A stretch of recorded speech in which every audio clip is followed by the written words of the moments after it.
empruntez les chemins insoupçonnés que vous offre la vie. Ici Soraya, et chaque mercredi, je vous emmènerai au cœur de nouvelles réalités.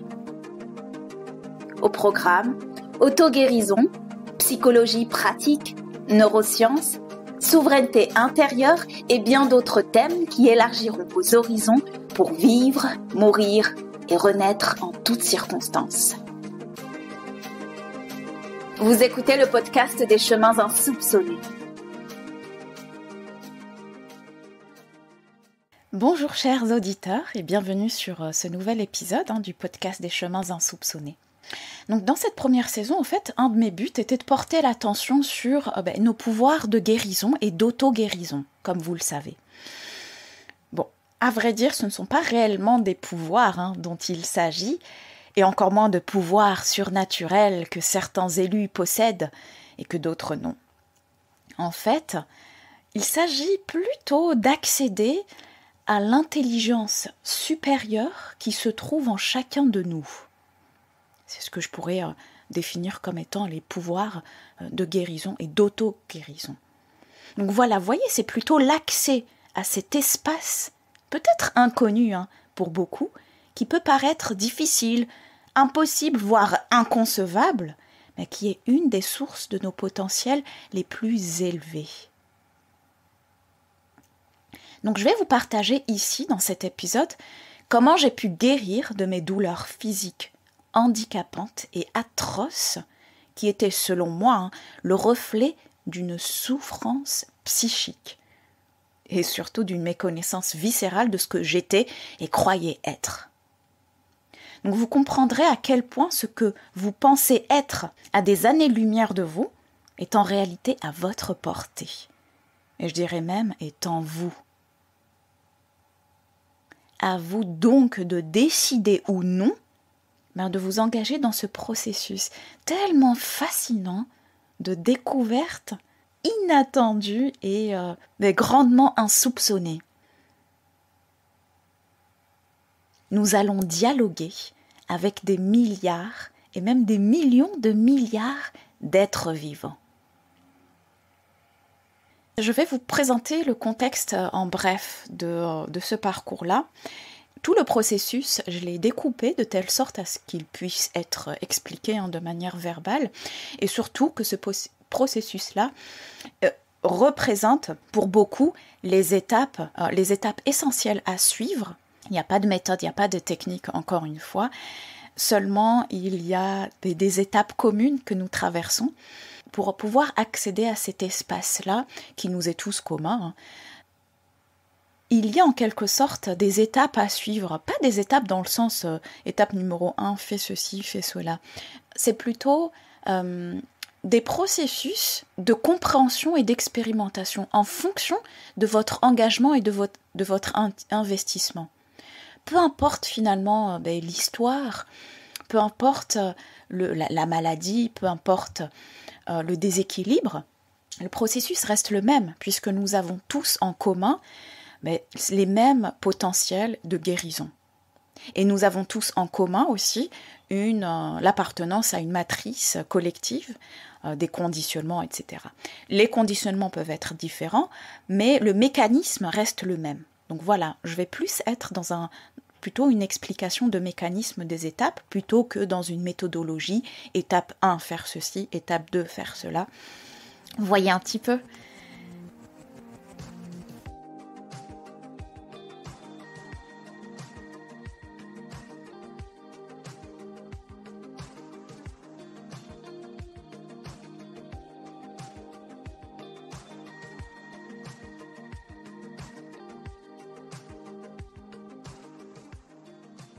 J'avais parlé un peu plus en détail de la manière dont j'ai retrouvé la mobilité que j'avais perdue en quelque sorte, donc à la fin de l'adolescence, début de l'âge adulte. Je l'avais évoqué, je crois que c'était dans l'épisode des fascias ignorés. Je ne me rappelle plus le numéro de l'épisode, mais vous pouvez le retrouver à ce niveau-là. Je rentre un peu plus en détail dans l'aspect plutôt physique, vous voyez, mobilité physique, prise de conscience, d'un corps, hein, parce que souvent nous perdons l'essentiel. Et l'essentiel, c'est de vivre dans un corps. Et vivre dans un corps, ça implique de connaître, de prendre conscience de ses besoins, d'être à son écoute. Et surtout, vivre dans un corps, c'est aussi vivre en collaboration avec des millions de milliards de cellules. Donc d'être vivant. Donc il y a une sorte de collaboration qui se fait plutôt qu'une domination ou un contrôle. Contrôle, ignorance des conditionnements qui avaient pu me mener à cette souffrance. Parmi d'autres choses, je ne rentrerai pas dans les détails ici, mais ce qui est à retenir et qui est très important et qui est commun à pratiquement tous les déséquilibres, maladies ou autres souffrances, même mentales, c'est ce que j'appelle aujourd'hui le lâcher-prise. Le lâcher-prise. Je vous avoue que j'ai du mal encore à prononcer ce mot, étant donné qu'il est utilisé à tort et à travers. Et moi, dès lors qu'un mot ou des expressions sont surutilisées, je sais que le sens est forcément galvaudé. Donc je prends des précautions ici et je vais un petit peu rentrer dans le détail pour vous partager à quoi correspond ce fameux lâcher-prise. Malheureusement, tout souvent on le comprend de manière intellectuelle. Je vais essayer d'être la plus claire possible. Donc l'exprimer verbalement est plutôt assez délicat dans mon cas. Néanmoins, si je devais décrire ce lâcher-prise, je me souviens très bien à quel moment j'ai eu ce déclic. Ça a été un point déclencheur. J'avais eu un événement qui s'était passé et puis j'étais plutôt dans la lutte, gagner, dans la bataille contre moi-même, je dis. C'est pas du tout, j'étais pas du tout dans un environnement hostile, je dirais. Toutes les luttes, les choix que j'avais faits étaient plutôt dans une sorte de, un environnement belliqueux. Et cet environnement-là, il était intérieur. Donc c'est un environnement intérieur belliqueux, tellement énergivore, avec tellement d'efforts et d'énergie à mettre dans des choses qui n'ont pas de sens, des actions, des pensées qui n'ont aucun sens, des identifications qui n'étaient absolument pas moi, que j'ai absorbées parce que, comme tout être humain, nous vivons dans des modèles, des conditionnements. Nous ne prenons pas forcément le temps de nous connaître puisqu'on nous balance, on nous projette des modèles qui ne sont pas forcément nous. Ils ne sont pas forcément tous négatifs, dans le sens où on peut très bien vivre dans un environnement familial, chaleureux, affectif, qui remplit tous nos besoins. Néanmoins, il y a des schémas qui ne nous correspondent pas, qui ne correspondent pas à nos identités et qui sont rien d'autre que le produit d'une transmission générationnelle de pensées, de modes de fonctionnement, de schémas qui sont en quelque sorte imposés. Lorsque j'ai eu ce déclic, pour moi, il s'est manifesté par quelque chose qui tombe. C'est comme si je portais quelque chose de très très lourd et que je l'ai éjecté. Bien évidemment, ça se fait mentalement. Et vous savez, ça me fait rappeler, si je devais prendre une image, lorsque je voyageais en sac à dos, je l'appelais ma maison sur moi, vous savez, les gros sacs que j'avais bidouillés à l'époque, j'avais un ancien, maintenant j'ai un nouveau, il est plus sophistiqué, mais à l'époque j'avais un ancien vieux, très solide, que j'avais aussi rafistolé ici et là, qui m'accompagnait durant tous mes voyages et qui contenait tout ce que je possédais, le peu que je possédais. Donc il m'arrivait parfois de marcher des heures et des heures, le jour, la nuit, et que je l'oublie en fait. À un moment donné, j'oubliais son existence. C'est comme s'il faisait partie entièrement de mon corps. Et c'est drôle parce que au moment où je devais l'enlever, Je me souviens très bien de ces sensations-là. C'est une sensation de légèreté, une sensation de bien-être physique qui me faisait soit courir, en tout cas me mouvoir, en tout cas faire quelque chose, parce que cette légèreté-là, je l'avais oubliée. Je devais être tout le temps dans l'effort. Et ce poids-là, je ne le ressentais plus, je l'avais intériorisé, je n'y pensais même plus. Mais c'est exactement la même chose avec le poids mental. Le poids d'une mémoire, le poids d'une habitude, le poids d'une ambition, d'une pensée, d'un désir non assouvi, d'une envie. Et tout ça, c'est fait sur le moment. J'avais pris conscience, j'avais décidé en fait, c'était même pas que j'avais pris conscience, j'avais décidé pour la simple et bonne raison que le verre était plein. Il fallait que j'arrive à ce stade-là pour pouvoir retourner et me dire c'est bon, ça y est, j'arrête, je lâche tout ça. Comment ça s'est manifesté? Pour moi, je disais que plus rien n'avait d'importance dans ce monde. Je lâchais tout, plus rien ne m'appartient. Et plus rien d'autre ne m'appartient que le recouvrement de mon équilibre, de ce bien-être et de ce que j'étais à l'intérieur. Et c'est là où il est difficile d'exprimer cette sensation-là. Cette sensation d'être prête à tout lâcher, tout ce que je connaissais. À l'époque, je disais que j'étais plus ou moins ambitieuse, dans le sens où je voulais à l'époque sauver le monde, travailler dans des ONG, des organismes internationaux, dans le développement international, pour pouvoir non seulement avoir des postes à responsabilité, impacter le monde, les besoins, améliorer le monde, en gros sauver le monde, c'était plutôt ce syndrome du sauveur qui me collait pas mal à la peau, et donc les études les bifurquaient sur ça. J'ai tout lâché, puisque toutes ces ambitions-là, tous ces choix-là n'avaient plus aucun sens si je ne me sentais pas bien. Je me sentais déconnectée de moi, tout simplement, de ma source intérieure. Et mon but était de la retrouver, parce que, selon moi, c'était cela, ma réelle identité. Tout ce que je vous dis, ça ne s'est pas fait en un instant. Le déclic de lâcher tout ce qui ne m'appartenait pas, c'est fait en un instant, c'est vrai. C'est ce que je pourrais appeler une prise de décision. J'étais prête à tout perdre. Les études, les ambitions, le choix carrière, les voyages, l'avenir bien tracé. Pourtant, j'y avais même pas commencé. Mais cette intuition-là, cet élan-là de me libérer de ce qui ne m'appartenait pas, puisque je sentais que c'était pas forcément, que ça ne m'appartenait pas et que ça ne venait pas d'aspiration profonde et que ce n'étaient pas les actions justes que je devais entreprendre. Il fallait que je parte de moi.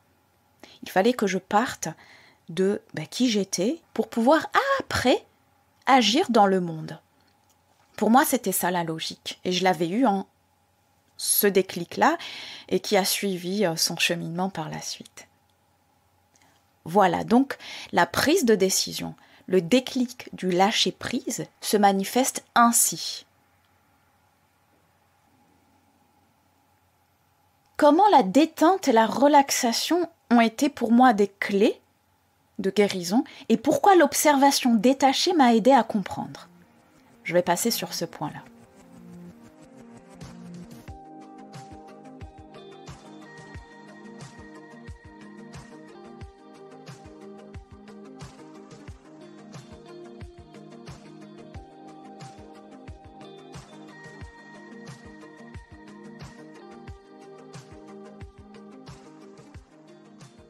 Comment la détente et la relaxation ont été des clés? Alors dit comme ça paraît peut-être banal, mais je vous parlais de lutte. Lutte, contrôle, tout ce qui est tendu, ça va s'exprimer dans le corps. Tout ce qui est stressant, angoissé, non adapté aux circonstances de ce monde. Les personnes qui sont dans une occupation constante, pour justement ne pas faire face à ce silence, à cet espace intérieur, dans lequel nous nous identifions pas forcément, donc nous nous identifions aux faits, aux actions, mais souvent cet espace-là de silence, et ne serait-ce de cultiver et d'observer ce monde intérieur, déjà culturellement n'est pas forcément mis en avant, en fonction de la culture dans laquelle vous venez, mais moi par exemple, si je m'adresse à la culture européenne, occidentale, on va dire aujourd'hui, parce que ça veut un peu rien dire, puisque les modes de fonctionnement occidentaux ont de plus en plus infiltré le monde en général. Il y a une sorte d'uniformisation des modes de vie, malheureusement. Dans cette identification constante à ce monde, il y a une occupation, il y a toujours une occupation, courir, faire, sans à un moment donné se poser le temps de se connaître. On fait souvent les choses à l'envers. Et souvent, on amène les enfants à pas forcément se connaître, mais à faire, à penser, à imaginer, à travailler, etc., à agir, à être plutôt dans de l'action. Qu'est-ce que tu veux faire plus tard? Travail, il faut que tu travailles dur. On n'apprend pas à se connaître. Et c'est après avec des crises dans la vie, soit, je sais pas moi, des crises d'adolescence, des crises de la quarantaine, comme on le dit si bien, qu'on s'aperçoit, donc souvent par des maladies, des deuils, des divorces, des pertes d'emploi, je sais pas, des prises de conscience très fortes, on s'aperçoit qu'en fait on ne se connaît pas, on n'a jamais accompli et entrepris ce qui nous tenait à cœur. Donc se faire sans discernement, donc le verbe faire, se faire, sans discernement, sans écoute, sans confiance en la vie et en nous, amène à des tensions, et des tensions qui vont s'exprimer dans le corps, dans le psychisme, et qui vont juste être la source de la souffrance, de toutes les souffrances en général. Observer les pensées, observer les comportements, observer les schémas redondants, les structures. C'est ce qui m'a aidé à comprendre. Donc ces observations-là, de manière détachée, m'ont énormément aidé durant cette phase-là. Puisqu'après la prise de décision, il y a forcément l'action, il y a l'engagement, l'investissement. Ce n'est pas juste un petit sparadrap, un petit pansement que je vais prendre ici, une petite technique, une petite méthode que je vais prendre par là. Non, c'était une remise en question totale. Il fallait repartir de zéro et donc accepter de tout perdre pour ouvrir l'espace pour autre chose, puisque les deux étaient incompatibles. Agir dans le monde sans se connaître, à un moment donné, il y aura quelque chose qui cassera. Donc voilà, l'observation détachée a été pour moi une aide très précieuse. Et quand je dis détachée, c'est en quelque sorte un élément neutre qui observe. Alors, c'est après que je me posais la question, qui observe quoi?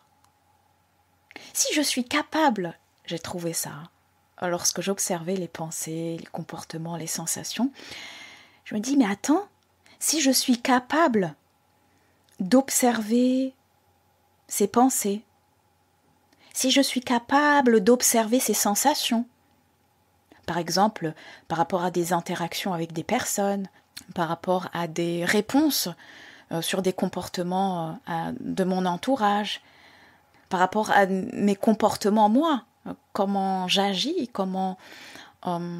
quelle est mon attitude.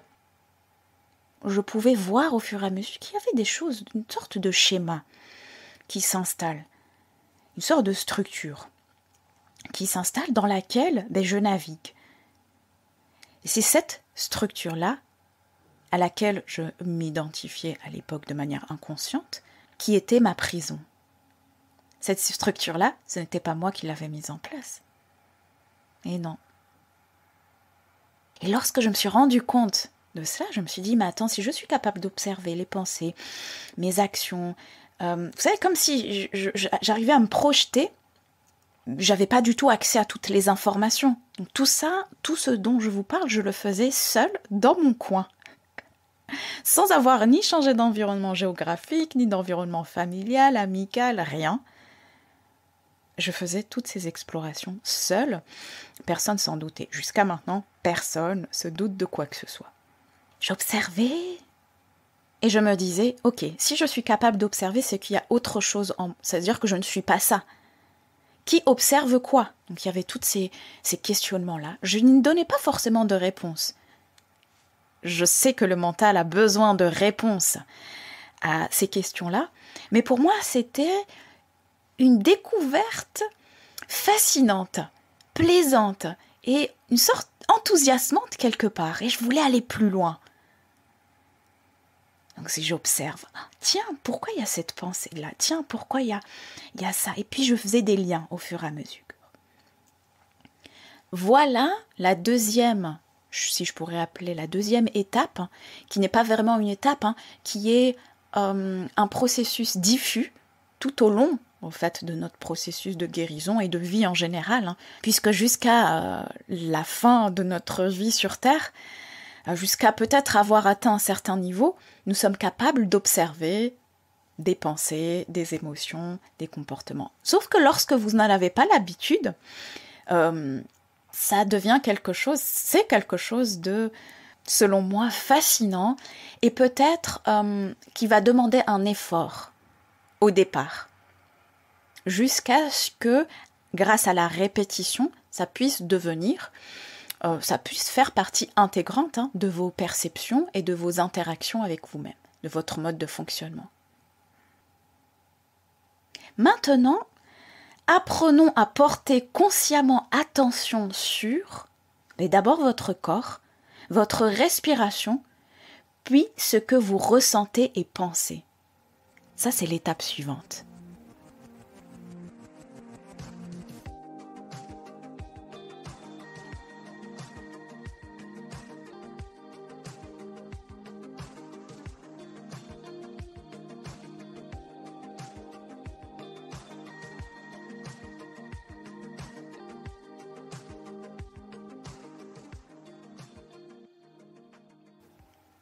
L'observation, c'est aussi porter attention. Je l'ai évoqué brièvement juste avant.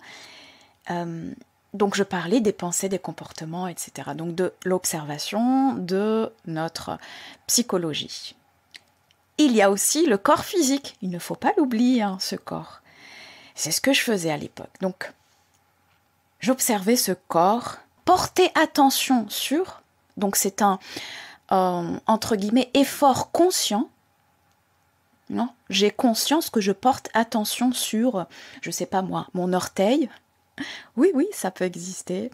Ma cuisse, mon œil, mon oreille, mon dos, etc. Chacun des membres de mon corps. Le fait d'y porter attention, non seulement entraîne notre présence, entraîne aussi, c'est un fondement principal de l'écoute. Et entraîne quelque part l'esprit. Et donc la maîtrise de celui-ci. La manière la plus simple au départ, c'était j'utilisais la respiration. Je respirais tout simplement. Je portais attention sur ma respiration, que au fait je m'étais rendu compte que je ne m'observais jamais respirer. Je ne savais pas respirer et je ne savais pas que je ne savais pas respirer. Je ne sais pas pourquoi, mais pour moi, la chose la plus facile, c'était la respiration. Puisque lorsque le corps est immobile, allongé, imaginons que vous êtes allongé sur un lit, le corps étant immobile, la manière la plus simple de porter attention, ce sera porter attention à la respiration. C'est la seule chose qui est animée automatiquement en nous, simple et le plus observable physiquement, c'est déjà les mouvements de la cage thoracique et ce mouvement de respiration. J'ai décidé de ne plus fuir, d'observer de manière détachée, comme si j'étais, comme je vous le disais, un être neutre qui observe et ne fait que décrire ce qu'il observe, sans juger, sans interpréter, être le plus neutre possible. Par exemple, je vais vous donner un élément aussi qui pourra vous aider, que j'utilisais. Quand vous interagissez par exemple avec une personne, observez ce que vous ressentez lorsque vous communiquez avec cette personne-là. Observez comment vous jugez, vous, comment vous la jugez, la manière dont vous répondez, le contenu de votre réponse. Observez quand aussi quelque chose suscite une émotion en vous. Ce sont tous ces exercices-là que j'ai appris à faire et qui étaient pour moi une des sources de la maîtrise de cet esprit-là et de la connaissance de ce mode de fonctionnement. Et surtout, c'était le début de la désidentification à cette plateforme terrestre. Je ne m'identifiais plus ni à ce corps, ni à ses pensées, ni à ses émotions. J'avais compris, par l'expérience, qu'il y avait autre chose qui était au-delà. La patience, c'est la science de la paix. Et pourquoi tout processus d'apprentissage ou de réapprentissage est forcément porteur de répétition?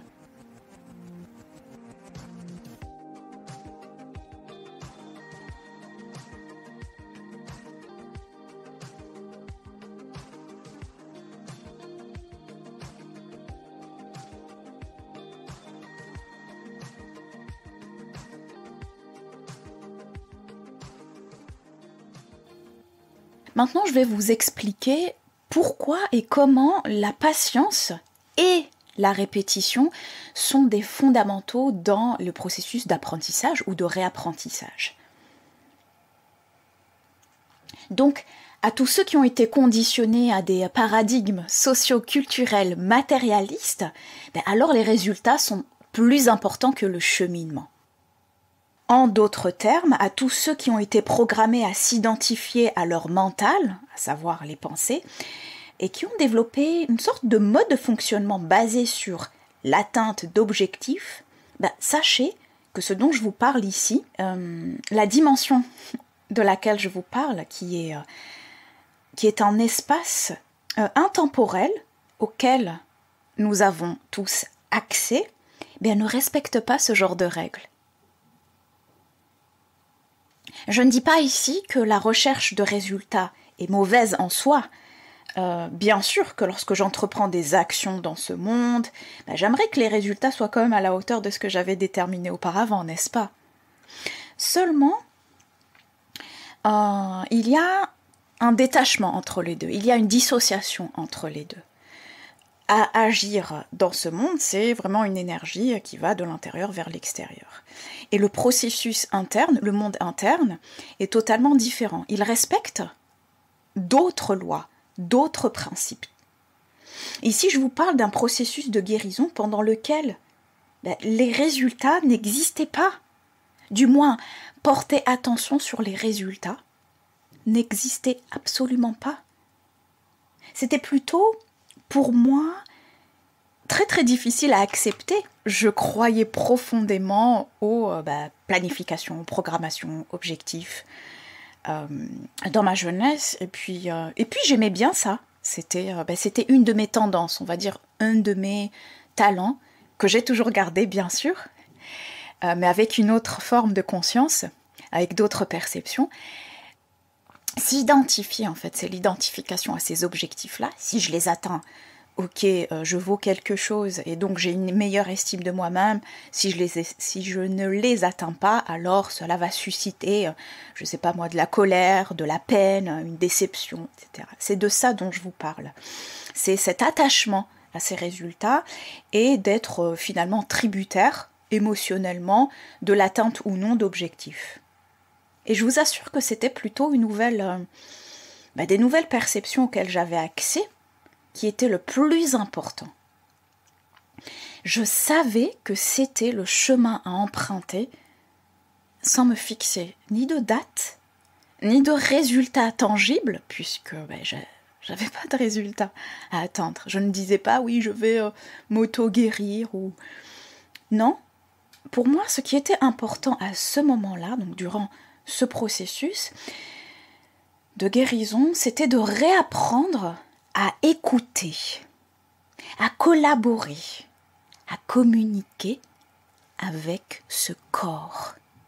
Et ce corps, chers auditeurs, contient des millions de milliards de cellules. Et les cellules sont des êtres vivants qui travaillent généreusement à notre équilibre intérieur, sans même que nous ayons à faire quoi que ce soit. Bien évidemment, notre but, c'est de leur offrir l'environnement le plus adapté. Mais dans mon cas, avec ces milliards d'êtres que j'avais longuement maltraités, soumis, il fallait qu'ils obéissent à mes règles, dominés, ignorés, c'est un peu comme réapprendre à communiquer avec la vie, finalement. Et puis à faire confiance. Confiance. Ce mot est très important, à ce qui me dépasse. Confiance à ce qui me dépasse. Et d'être présente à toutes les découvertes, connaissances que je pouvais acquérir tout au long de ce processus. C'était plutôt ça qui était plus important. C'était l'émerveillement. C'était l'apprentissage en lui-même. Alors, vous voyez, chers auditeurs, la répétition et la patience sont des clés d'une grande préciosité.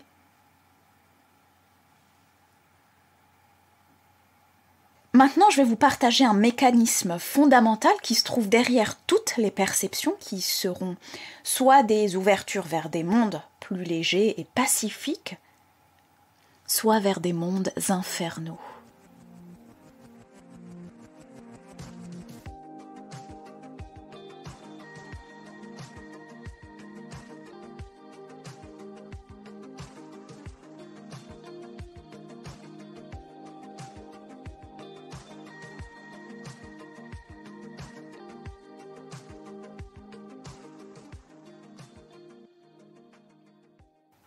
Alors maintenant, je vais vous partager un mécanisme fondamental qui se trouve derrière toute forme de perception, qu'elle soit des ouvertures vers des mondes plus légers, pacifiques, je dirais même lumineux, soit vers des mondes opposés, infernaux.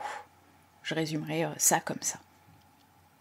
Donc ici, vous allez voir en quoi les pensées associées aux émotions correspondantes sont des voies de guérison et de régénération. Aujourd'hui, on le retrouve de plus en plus dans la littérature. En m'y intéressant, je vois que souvent on a le même discours. D'ailleurs, tous les témoignages de guérison font référence à ça, et c'est d'ailleurs une des clés. Mais lorsque j'étais moi-même dans ce processus-là, je n'avais absolument pas accès à ces informations-là, mais j'avais accès à d'autres informations. Il fallait que je le fasse seul. Et le fait d'y avoir accès aujourd'hui, finalement, ça peut être une bénédiction pour vous, parce que vous pouvez utiliser les expériences d'autrui, mais qui vont vous bénéficier. Et plus tôt ça se fait, plus tôt vous vivrez réellement ce que vous avez à vivre. Donc pendant mon processus de guérison, j'étais seule, comme je vous le disais, humainement seule. Si je devais dire seul, on est quand même accompagné de milliards d'êtres vivants, visibles et invisibles. Finalement, nous ne sommes jamais réellement seuls. Mais disons que humainement, j'étais seule. Je n'ai fait appel à personne, encore moins à ma famille, des professionnels ou je ne sais quoi d'autre. Non, dans ma tête, et puis de par mon caractère aussi, j'allais le faire seule. Bon, qui mieux que moi sait que ce dont j'ai besoin. Je me suis mise dans cette situation seule. Bon, on m'a quand même aidé à mettre dans cette situation-là, mais j'ai aussi cette capacité à m'en sortir seule. Je ne dis pas que c'est le cas de tout le monde. Mon cheminement a été ainsi. Ça ne veut pas dire que l'on ne doit absolument pas faire appel à d'autres personnes. Bien au contraire, ça peut être des éléments déclencheurs, ça peut être des soutiens au départ, ça peut être des guides, en fonction de notre personnalité, de notre histoire, de la manière dont nous fonctionnons. En ce qui me concerne, non. J'étais seule, exploratrice, et je n'en parlais à personne. D'ailleurs, je ne parle que très peu de tout ce processus d'éveil, si je puis dire. Je sais aujourd'hui à quel point il y a un grand besoin de partage, en ce qui me concerne, parce que je vois que nous vivons dans un monde de déchéance qui embarque avec lui le maximum d'humains. Certains consentent, d'autres ne savent pas par où commencer et comment s'en sortir. Donc ce partage-là, c'est très récemment que je le fais, je l'ai effectué à travers certains écrits. J'en voyais pas l'intérêt, seulement je vois qu'il y a de plus en plus de besoins et me dis que si j'ai vécu ce que j'ai vécu, c'est que réellement je dois le partager d'une manière ou d'une autre, même si je sais que seule la personne le décidera ou non, s'engagera ou non. On ne fera jamais le travail pour autrui, surtout dans ce domaine-là. Donc je prends des pincettes avec cette notion d'aide. C'est pour ça que je parle d'auto-guérison. Je peux te partager l'information, je peux partager mes perceptions, mes observations, ce que je vois, ce que je ressens, ce que j'observe, ce que j'ai vécu, ce que j'ai expérimenté et qui, je pense, est commun à toute l'humanité. Seulement, tout le reste ne m'incombe pas. Tout le reste est un choix personnel et tout le reste doit se vivre.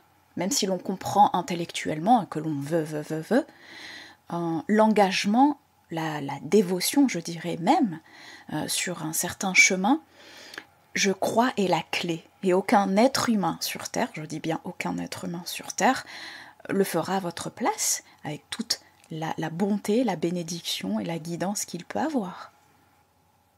C'est juste que ça ne fonctionne pas comme ça. L'imagination était pour moi un élément fondamental. Et oui, l'imagination. Je dirais plutôt une sorte de couplage entre visualisation et imagination. Maintenant, on parle souvent de visualisation. Encore une fois, tout ce dont je parle finalement, tout le monde en parle.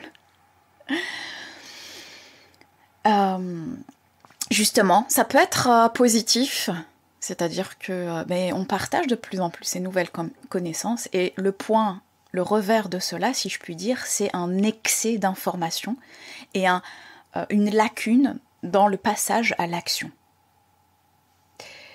Pratiquement tous les soirs à cette époque, donc durant ce processus-là, pratiquement tous les soirs et les matins au réveil, je me voyais dans un certain état intérieur et dans un certain monde.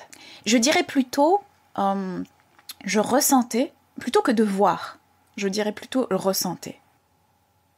Je communiquais consciemment avec toutes ces intelligences que je savais exister en moi. Je prenais le temps de les écouter, je savais qu'elles existaient, il y a une sorte de communication qui s'est mise en place.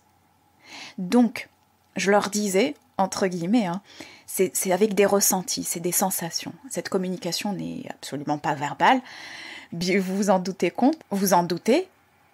Donc, ce que je disais, c'est que je serais digne de les représenter.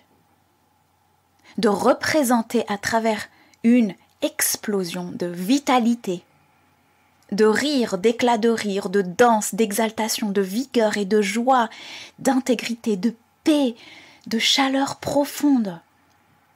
C'était ma communication. C'est ce que je ressentais que j'étais à l'intérieur, mais qui ne s'exprimait pas. Tout simplement, je ne m'autorisais pas à exprimer tout cela. Et donc, j'ai en quelque sorte fait une alliance avec ces êtres vivants. Et c'est ce que je suis réellement. C'est ce que vous êtes. Vous êtes en moi et je suis en vous. L'état naturel, je le voyais comme un état de vitalité, de danse, d'exaltation. Pour moi, c'était ça, notre vrai état naturel. Je me voyais dans un monde avec lequel je ne faisais plus qu'un, avec ces milliards d'êtres intelligents. Je voulais être, en fait, digne de les représenter. Petit à petit, donc lorsque je visualisais, je m'imaginais être dans ce monde, je me voyais dans un monde avec une sensation de légèreté. Cette sensation que je ne connaissais pas, hein, inexprimable. Mon cœur vibrait harmonieusement avec tous les êtres qui m'entouraient, en particulier donc dans ces rêves, dans ces visualisations. Ce ne sont pas des rêves, plutôt des visualisations. Je me voyais très légère, vraiment très très très très physiquement légère, chose que je n'étais pas justement, c'est ce que je recherchais. Pour moi, c'était l'état naturel.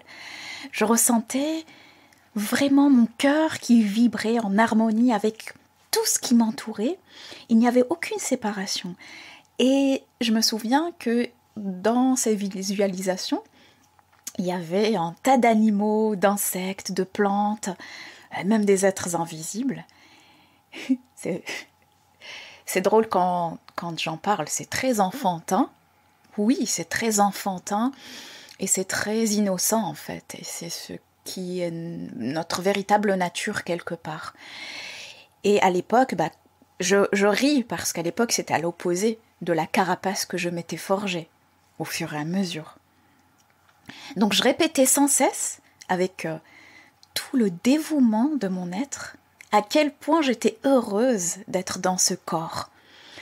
Je prenais conscience que j'étais réellement sous la protection de ces milliards de cellules qui savaient exactement comment mener une existence intense, profonde et libre. Et pour moi, c'était en quelque sorte mes maîtres. Il fallait que je les écoute, d'arrêter de croire que j'étais supérieure, du moins que ce mental, de m'identifier à un mental qui croit qu'il sait, alors qu'il ne sait rien du tout. Ce que j'ignorais à l'époque tient en une explication très simple. Bon, un peu matérialiste, mais plus tangible. Ce que je raconte paraît certainement un peu perché. C'est un peu à la mode maintenant, dès qu'on parle de choses. D'ailleurs, beaucoup en parlent de manière, c'est vrai, exagérée, je suis d'accord. Mais dès lors que l'on parle de sensations, de visualisation, ou d'autres dimensions auxquelles la matrice n'a pas accès, ça peut être illusoire, ça peut être juste de l'imagination, de l'illusion, etc. Bref, tous les qualificatifs décrédibilisants qui l'accompagnent, sachez que quand même, tout ce processus que je viens de vous décrire ici tient à un fait très simple. Des pensées qui sont associées à des émotions correspondantes. Je dis correspondantes parce qu'on ne peut pas avoir des pensées entre guillemets négatives, destructrices, et en même temps des émotions de joie. C'est pas compatible, hein. Les deux instantanément vont ensemble, hein. L'un s'appuie de l'autre. Donc, des pensées permettent au cerveau de produire certaines hormones spécifiques. Donc, les pensées, encore une fois, qui sont associées aux émotions, ce sont plutôt ces émotions-là qui vont produire certaines hormones au niveau du cerveau, des sécrétions particulières qui sont instantanément diffusées à l'ensemble de nos cellules. Donc, c'est en quelque sorte, ça c'est le fonctionnement maintenant qu'on reconnaît dans la science, en biochimique. On est capable, de par nos émotions pensées, de créer une certaine chimie intérieure. Aujourd'hui, c'est entre guillemets prouvé. D'accord ? Certains n'ont pas besoin que cette preuve soit là, hein. Ils l'expérimentent eux-mêmes, ils le savent intuitivement eux-mêmes. Donc imaginez à quel point cette faculté que nous avons peut soit nous permettre de vivre harmonieusement avec les expériences que nous traversons, ou de créer, à l'opposé, un enfer de torture et de souffrance en nous. C'est incroyable, c'est extraordinaire à quel point nous avons en nous les clés. Et c'est dans ce sens que je veux vous emmener, chers auditeurs. C'est de décider avec quel monde vous voulez collaborer. Est-ce que vous voulez collaborer avec le monde artificiel auquel nous avons été programmés? C'est une décision, c'est un choix. Mais d'autres personnes peuvent aussi décider de collaborer avec ces intelligences supérieures. Cette intelligence supérieure qui est en nous, qui est en vous et qui est nous. Nous allons voir dans la dernière partie de cet épisode, ce qui a jalonné le cœur de ces merveilleuses découvertes qui ont été les clés de libération successive. Encore une fois, quand je parle de processus, c'est quelque chose qui dure dans le temps. C'est pas une étape qui s'arrête et puis on passe à l'autre, etc. Non, ce sont des libérations, j'appelle réellement ça des libérations progressives.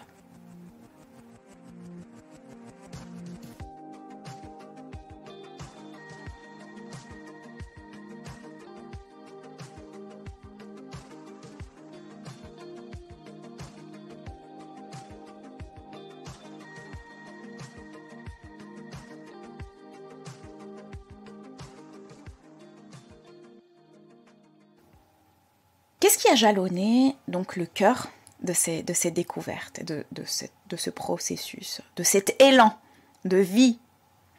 Maintenant, si je devais le décrire par un mot, c'est qu'avec toutes ces actions, ces découvertes, donc la visualisation, la patience, la répétition, le dialogue, la communication, l'écoute, la détente, etc.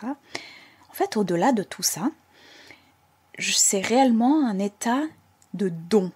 Un état de don, de dévotion, et je dirais même d'amour. Un état d'amour. Donc au-delà des techniques de visualisation, comme je viens de le dire, je crois bien que c'est ce que l'on pourrait nommer un amour inconditionnel. J'ai encore du mal à exprimer cela, puisque, encore une fois, l'amour inconditionnel est utilisé à tort et à travers, sans savoir réellement ce que cela signifie. Même moi, là, je l'emploie avec précaution. Mais en tout cas, c'est un état dans lequel j'ai été pendant de longs mois, une longue période que je n'ai jamais connue auparavant et qui n'a rien à voir avec une quelconque affection, un quelconque amour même porté à ses êtres les plus proches, ses enfants, ses parents, son conjoint, sa conjointe, etc. Ça n'a rien à voir. C'est pour ça que je rajoute inconditionnel.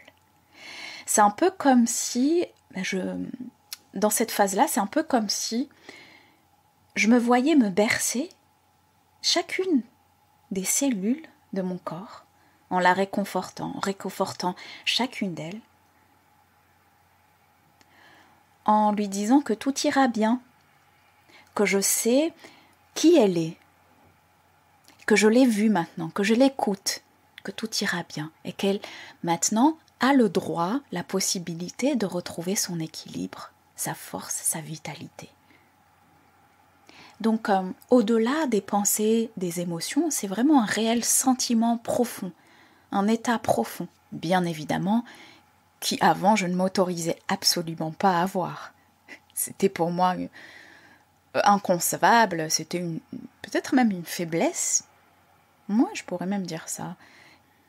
Je pense que l'environnement direct dans lequel j'étais, que ce soit l'environnement géographique, mais aussi l'environnement familial, encore une fois, paradigme socio-culturel, et avec mes tendances de départ, avec les tendances de cette programmation de départ, qu'on appelle le caractère, personnalité, etc., qui n'est pas nous, mais qui vont forger notre identité, je crois que, puisque moi je paraissais comme étant résistante, forte, terre à terre, avec une personnalité, je dirais pas forte, mais qui est plutôt dont l'élan de liberté, dont la fougue de liberté est mal dirigée. Donc c'était plutôt...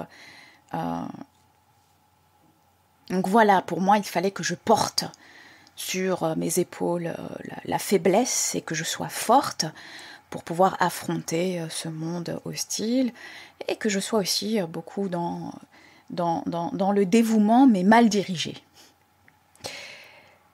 C'est juste une petite parenthèse. Donc cet état-là, je peux très peu le décrire. C'est pour ça que là, il m'est vraiment difficile de le décrire.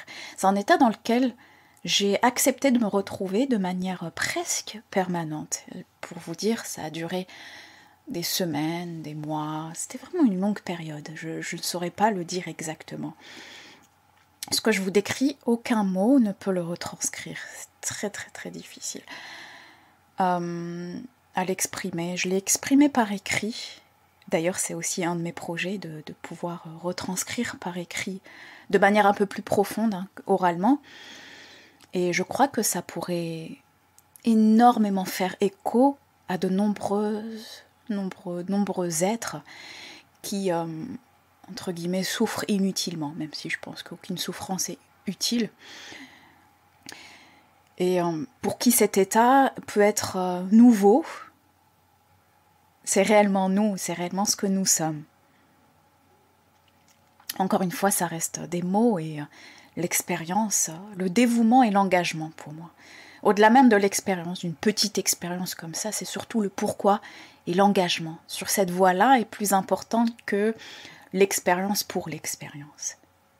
Donc ici, à cette époque, je voulais retrouver cet état. Un état qui était réellement moi, un état de paix intérieure, de sérénité, et de ce que je pourrais appeler de puissance de l'amour. Et il n'était pas seulement dirigé vers moi, de manière égocentrique, si je puis dire. C'est le mot, bon, même s'il est faux, je l'emploie ici, je ne trouve pas d'autre mot qui s'approprie. Quand on dit s'aimer, c'est pas j'aime mon caractère, ma personnalité, ça ce sont mes qualités, je suis extraordinaire. C'est pas du tout dans ce sens-là. C'était plutôt dans le sens de s'identifier à ce que je ressentais en écoutant toute cette intelligence supérieure. Je n'arrive pas du tout à l'exprimer d'une autre manière. Et tout au long de cette découverte, ça a été une nouvelle façon de percevoir, de vivre et de cultiver tout au long du processus de régénération, de guérison aussi bien physique mais aussi psychologique et sûrement même au-delà. Donc, l'état amoureux, en fait, je dirais que c'est qu'il est la clé. Et je suis ravie, en fait, après avoir écouté de nombreux témoignages, après avoir même étudié les neurosciences, on fait le rapprochement entre cet état qui trouve son élan au niveau du cœur. Maintenant, on l'explique, bien évidemment, avec un modèle scientifique, neurosciences, mais en fait, cet état-là, beaucoup de personnes qui sont passées par un processus soit d'éveil, de guérison, en général ça va ensemble, vont parler de cela. Et c'est, si je me mets à ma place en fait, dans laquelle j'étais dans une ignorance viscérale à l'époque, si je devais écouter ce genre de discours, déjà premièrement je ne les écoutais pas, et deuxièmement c'était toujours gnangnan, d'amour, de paix, blablabla, inintéressant, gnangnan, voilà, c'est tout ce que je pouvais dire à l'époque, et c'est drôle quand on passe par ce processus-là et qu'on se redécouvre, et qu'on se découvre en fait, qu'on n'a pas du tout été nous-mêmes. D'ailleurs, qu'est-ce que être nous-mêmes ? Et que c'est exactement ces sentiments-là qui fondent notre biochimie, qui fondent notre être, et qui fondent en fait ce que nous sommes en tant qu'intelligence supérieure. Et donc, le fait de s'identifier à cette intelligence supérieure et de collaborer par l'écoute avec ces intelligences supérieures, ça va nous ouvrir bien évidemment de nouvelles voies, de nouvelles dimensions, de nouveaux horizons. Et c'est ce que je vous souhaite à tous. Je vous invite dès à présent à dialoguer, communiquer, collaborer avec les milliards de cellules qui travaillent généreusement à nous offrir le choix des différentes expériences humaines que nous vivons tous, mais avec de nouvelles perceptions.